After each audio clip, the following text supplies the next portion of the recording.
This story happened a couple of years ago, around late 2021.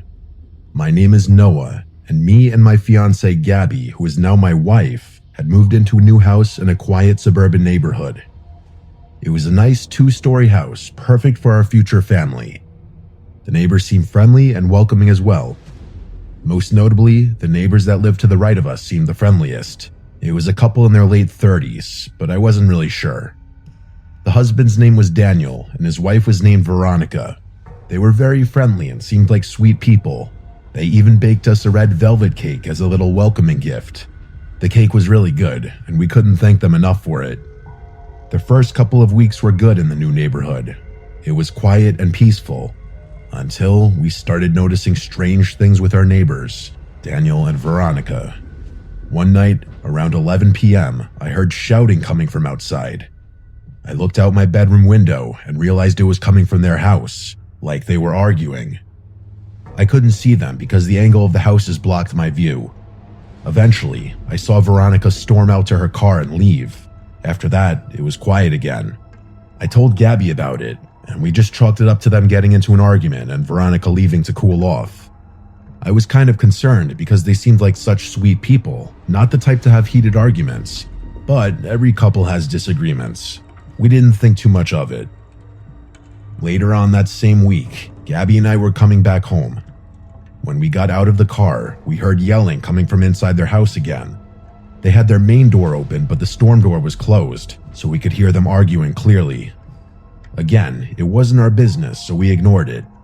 Then one day, I noticed Veronica's car wasn't there for a few days, but I assumed maybe she was on vacation. Daniel was still there because his car stayed parked, and I would see him go out once in a while. But then it became a week, then 2 weeks, and Veronica's car was still gone. My wife noticed too and thought maybe they got divorced or something, which would make sense due to their constant arguing. But the way she left was so sudden. One day her car was there, the next it was gone. And Daniel was acting weird. Every time we saw him, he would try to avoid us. He wouldn't wave like neighbors usually do, and the rare times I talked to him, he would talk fast and try to end the conversation as soon as possible, like he was nervous. Something was definitely up with him. After 3 weeks of Veronica being gone, I decided to go over and ask Daniel how things were. My fiancé argued against it, saying it wasn't our business and to leave it alone. But curiosity got the best of me, and I knew she was curious too, so I rang his doorbell. I knew he was home because his car was there. It took him almost 3 minutes to answer, and when he did, he looked off. He was sweating like he just ran a marathon, and he had this weird forced smile like he was hiding something. I asked him about Veronica and why I haven't seen her or her car in a while. He hesitated and said, she just went to go stay with her mom for a while out of state because she's very sick and she's looking after her. I felt like that was a lie, but I didn't question it. I might have believed him if he wasn't acting so strange. I then asked why he was sweating so much, and he said he was doing workouts upstairs.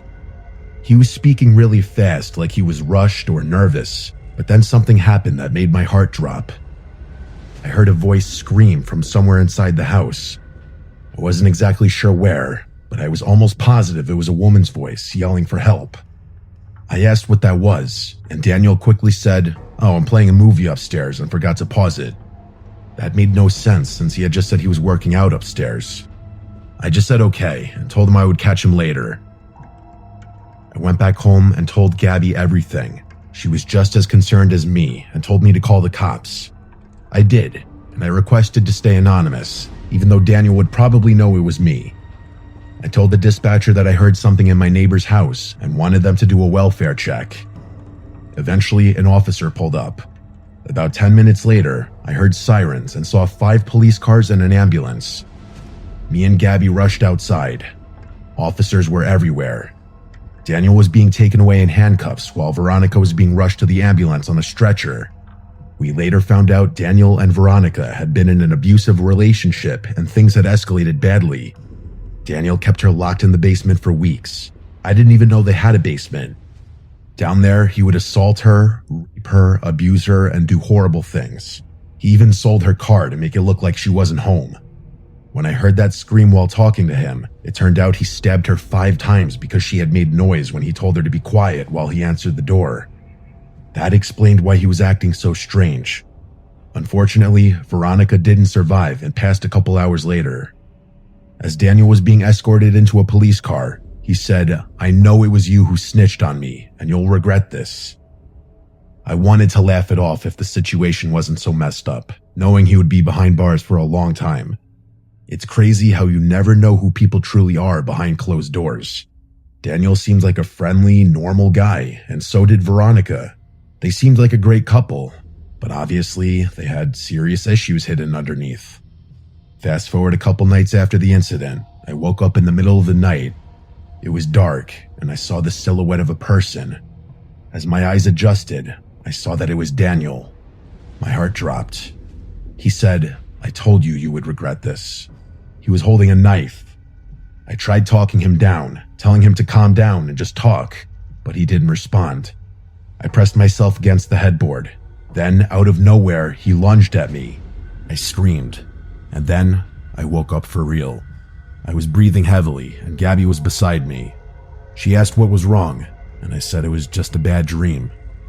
She went back to sleep, but I couldn't.